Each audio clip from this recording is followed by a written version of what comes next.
Monsieur Xiba. Oui, merci Monsieur le Président. Vous avez évoqué la transparence tout à l'heure avec la SNCF. Moi, je rajouterai un terme, et c'est une demande que je vous fais, une demande d'intransigeance aussi. Vous avez répondu également que cette convention était difficile à changer dans la réponse que vous avez faite à M. Delpera, sauf qu'aujourd'hui on nous demande de voter un protocole d'accord et que la convention sera signée début 2019. Je suppose donc qu'il y a encore quelques modifications à apporter et des exigences supplémentaires à demander à la SNCF. C'est ce qui expliquerait effectivement peut-être le retard à signer cette convention. Donc c'est une demande que nous vous faisons. Sur ce protocole d'accord, on relève quelques points positifs avec néanmoins quelques interrogations sur l'objectif de qualité de service. Une demande de notre groupe peut-être d'aller plus loin. Monsieur Colombier trouvait que c'était déjà très ambitieux. Quitte à négocier, allons plus loin. Et donc peut-être atteindre un objectif de moins 40%. Sur l'objectif de régularité, 95% en 2024, Monsieur Lagrave, mais quel est l'objectif de régularité déjà dès 2019 ? On a un certain nombre d'interrogations à ce niveau-là.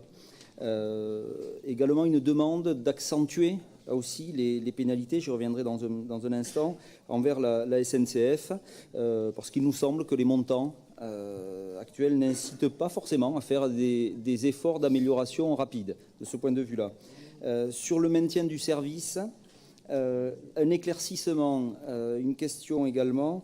Qu'en est-il des suppressions de guichets qui ont été annoncées? On avait eu, je crois, lors d'une précédente commission permanente, ce sujet qui avait été abordé. Donc la région maintiendrait son offre malgré le désengagement de la SNCF. Donc si on pouvait avoir quelques précisions là-dessus. Sur la maîtrise des charges, là également nous vous demandons d'aller vraiment chercher systématiquement dans les négociations, c'est là où je reviens sur l'intransigeance à avoir avec la SNCF, aller rechercher vraiment, pour notre part, pour la région, une diminution de notre dépense et un engagement réciproque de la SNCF, quitte à le rendre aussi un petit peu contraignant.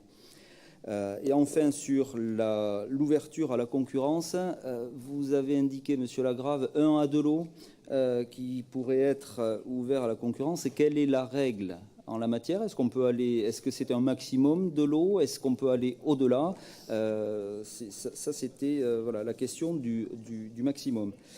Vous avez fait une comparaison également avec d'autres régions.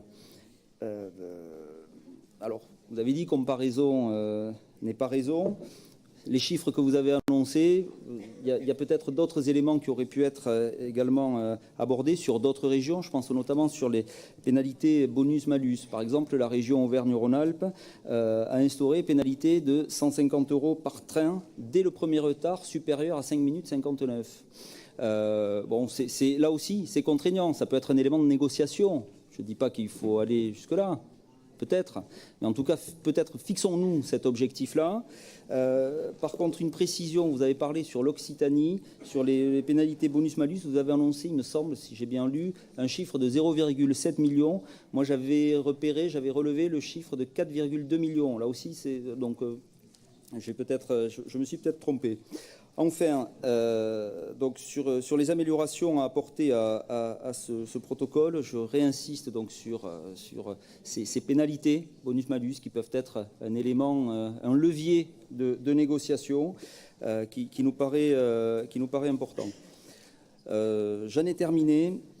Le groupe Les Républicains, dans l'attente de la convention que nous aurons à signer dans quelques semaines, en 2019, du coup, s'abstiendra sur ce protocole d'accord.